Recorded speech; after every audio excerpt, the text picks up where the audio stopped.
अस्सलाम वालेकुम, welcome to my channel. कैसे हैं आप सब? उम्मीद करती हूँ कि सब खैरियत से होंगे।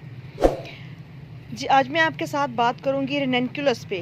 रेननकुलस बहुत ही खूबसूरत फ्लावरिंग प्लांट है विंटर का, और इसको हम किस तरह से ग्रो करते हैं, किन तरीक़ों से इसको अच्छी हैवी फ्लावरिंग के लिए रेडी करना है, किस तरह की इसकी मिट्टी होनी चाहिए और फर्टिलाइज़र इसको कितना देना है, ये फ्लावरिंग कब कब करता है, ये सब चीज़ें आपके साथ शेयर करूंगी। तो अगर आप मेरे चैनल पे न्यू हैं तो चैनल को सब्सक्राइब कर लें, साथ में बेल आइकन भी प्रेस कर लें ताकि जो भी वीडियो नया है उसका नोटिफिकेशन फ़ौरन आप तक पहुंचे।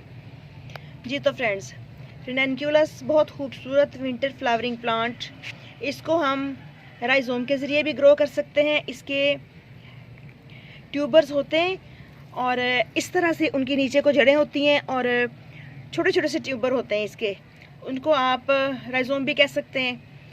उनके ज़रिए भी इसको ग्रो कर लिया जाता है और इसको सीड के ज़रिए भी ग्रो कर लिया जाता है।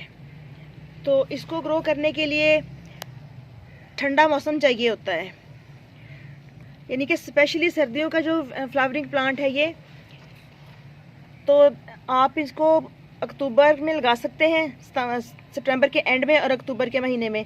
राइजोम से भी लग जाता है और बीज के ज़रिए भी लग जाता है। तो इसकी पनीरी भी लगाई होती है, यानी कि काफ़ी सारे राइजोम या काफ़ी सारे सीड एक ही पॉट के अंदर लगा के तो नर्सरी वालों ने ग्रो किया होता है।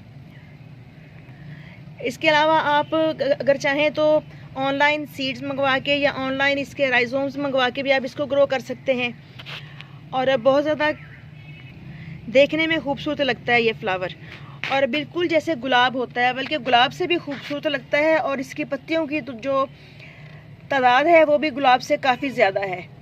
तो इस तरह बहुत ही खूबसूरत है। अभी ये देखें, ये अभी फ्लावर खिल रहा है, अभी इतनी सारी पत्तियां इसकी इस तरह बर्ड की शक्ल में है और बाकी पत्तियां जो हैं वो खुलना शुरू हो चुकी हैं। ऐसे ही ये है, इसका जो कलर है थोड़ा सा डिफरेंट है, ऑरेंज टाइप है, और ये बिल्कुल रेड है। और देखें इस पर माशाल्लाह कितने ढेरों ढेर सारी कलियाँ भी आई हुई हैं। तो इसको लगाने के लिए हमने मिट्टी किस तरह की लेनी है। आप रेननकुलस के फ्लावर्स को जब भी ग्रो करना चाहें तो इसके अंदर पत्तों की खाद, भल वाली मिट्टी और थोड़ी सी कंपोस्ट वगैरह और ऐड कर लें, जो भी आपके पास अवेलेबल हो। थोड़ी सी वुड डैश डालने के बाद आप इसकी मिट्टी तैयार करें, बिल्कुल नरम हो, रेतली रेतली सी मिट्टी हो। और अगर मिट्टी आपके पास सख्त हो तो उसके अंदर थोड़ी सी रेत शामिल करके और कोकोपीट वगैरह ऐड करके आप मिट्टी थोड़ी सी नरम करके तो फिर इसका सॉइल मीडिया बनाइए। तो ये ज़्यादातर ठंडे इलाकों में लगाया जाता है जहाँ पे जल्दी इसकी जो पनीरी है वो रेडी हो जाती है, और हमारे जैसे जो गर्म इलाके हैं वहाँ पे फिर इनकी जो पनीरी है वो भी रेडी हो के आ जाती है। और या फिर आप इस तरह से एक एक प्लांट भी ले सकते हैं नर्सरी से, क्योंकि बाज़ औक़ात होता यूँ है कि गर्म इलाकों में अगर हम इसको ग्रो करते हैं तो ये फुल सर्दी तक आते आते अपनी ग्रोथ स्टार्ट करता है। तो पेस्ट वगैरह का अटैक अभी तो इसमें कोई भी देखने में नहीं आया। अगर आपको महसूस हो कि आपके प्लांट पे पेस्ट वगैरह अटैक कर रहे हैं तो फिर आप इसके अंदर फंजीसाइड भी डाल सकते हैं, और इसकी ये लीव्स और पत्तियों के ऊपर नीचे इस तरह से करके इनको नीम ऑयल से स्प्रे कर दें, या अगर आपने कोई केमिकल वाला यूज़ करना शुरू किया हुआ है तो उसका स्प्रे कर दें। कोई भी इंसेक्टिसाइड और पेस्टिसाइड आप यूज़ कर सकते हैं। रेननकुलस को पानी कितना चाहिए होता है? रेननकुलस चूँकि एक लीव्स वाला और बहुत खूबसूरत फ्लावरिंग वाला प्लांट है, इसलिए आप ये देखें कि इसकी मिट्टी बहुत ज़्यादा ड्राई साइड पे ना आ जाए। जब मिट्टी ऊपर से 1 इंच तक सूखी हुई महसूस हो तो आप उसके अंदर फिर से पानी डाल दें। अदरवाइज़ अगर प्लांट को पानी की ज़्यादा कमी होती है तो इसकी पत्तियां नीचे को ढलक जाती हैं, जो कि इंडिकेट कर रही होती हैं कि प्लांट को पानी की कमी हो रही है। तो उस टाइम पे हमें इनके अंदर पानी डाल देना होता है। छोटे पॉट्स में अगर लगा हुआ हो प्लांट तो फिर कम से कम इसकी 2 इंच के ऊपर से जगह खाली होनी चाहिए। अगर इस तरह 8-10 इंच के पॉट में लगा हुआ है, 10 इंच या 14 इंच के पॉट्स के अंदर, तो फिर भी बस 1-1.5 इंच इसका ऊपर से पॉट खाली ज़रूर रखें, ताकि इसके अंदर एक दफ़ा भर के पानी डाल दें और नेक्स्ट पानी फिर ही डालें जब आपको ऊपर की लेयर मिट्टी की सूखी हुई नज़र आए।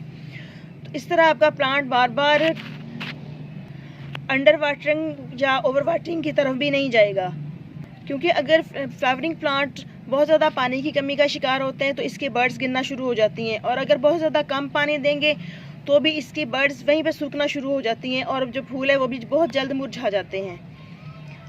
तो इसके बाद बात करते हैं कि रेननक्यूलस को हमने किस तरह की लोकेशन पे रखना है। तो रेननक्यूलस के प्लांट्स को आपने ऐसी जगह पे रखना है, शुरू में तो आप रखें जहाँ पे कम से कम 6-7 घंटे की धूप आती हो, लेकिन जब इस तरह से प्लांट के ऊपर फ्लावरिंग स्टार्ट हो जाए तो फिर आप अपने प्लांट्स को ऐसी जगह पे रखें जहाँ की सुबह की 3-4 या 4-5 घंटे की लगा लें धूप मिल जाए।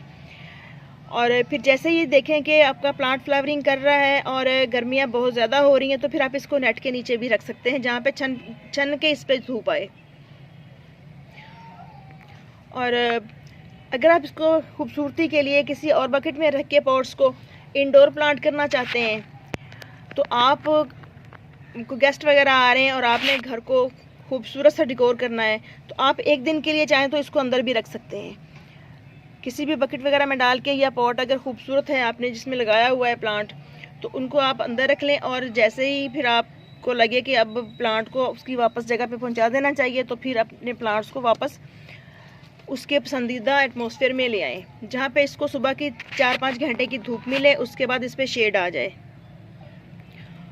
और अभी तो इस पर फ्लावरिंग स्टार्ट हो रही है, बहुत ज़्यादा फ्लावर्स तो नहीं है, तो जैसे जैसे फिर इसके फ्लावर्स स्पेंड होते जाएंगे, अगर आपको सीड्स चाहिए तो उनको छोड़ दें, अदरवाइज़ अगर आपने फूलों से भरा हुआ प्लांट देखना है तो फिर आप इसके प्लांट्स को डेड हेडिंग ना करें, तो उसके अंदर सीड बन जाएंगे।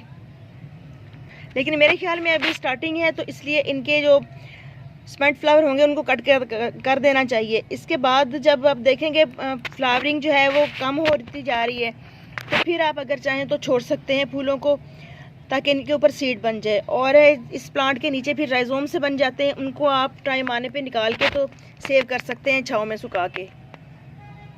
और एक चीज़ मैं आपके साथ शेयर करती जाऊँ कि अगर आप इसको अपने पास सीडलिंग रेडी करके लगाते हैं तो दिसंबर के एंड में और जनवरी के महीने में इसकी जो सीडलिंग है उसको ट्रांसप्लांट कर देना होता है, क्योंकि फिर आहिस्ता आहिस्ता भावलपुर वाली साइड पे, मुल्तान साइड पे गर्मी बहुत ज़्यादा हो जाती है तो प्लांट की जो लाइफ है वो फिर कम होती है। तो इस तरह अगर इसका जितना भी प्रोसेस है सारा टाइम पे आप करते जाएंगे तो फिर आपको ज़्यादा से ज़्यादा फूल देखने के लिए मिल जाएंगे। और फर्टिलाइज़र इसको क्या देना है, जो मेन चीज़ है इसके लिए, क्योंकि फ्लावरिंग प्लांट है तो इसको फूल खिलाने के लिए अच्छी हेल्दी फर्टिलाइज़र की ज़रूरत होती है। तो आप चाहें तो इसके अंदर DAP के चंद दाने डाल सकते हैं पॉट के हिसाब से। अगर 14 इंच का पॉट है तो 5-6 दाने इसके अंदर आप गुड़ाई करके डाल दें, और अगर छोटा है तो 3-4 डाल दें। इस तरह से फिर आप डाइल्यूट करके भी डाल सकते हैं। इसके अलावा मैं इसके अंदर बनाना पील, ऑनियन पील और पोटैटो पील का फर्टिलाइज़र भी डालती हूँ, और मस्टर्ड केक फर्टिलाइज़र लिक्विड बना के तो वो भी एक दफ़ा मैं डाल चुकी हूँ अपने जितने भी फ्लावरिंग प्लांट्स हैं इन सबको। तो माशाल्लाह बहुत ही अच्छी फ्लावरिंग हो रही है और बहुत ही खूबसूरत तरीके से मेरा गार्डन आजकल फूलों से सजा हुआ है।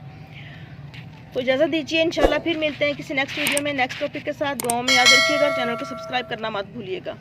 हैप्पी गार्डनिंग, अल्लाह हाफिज़।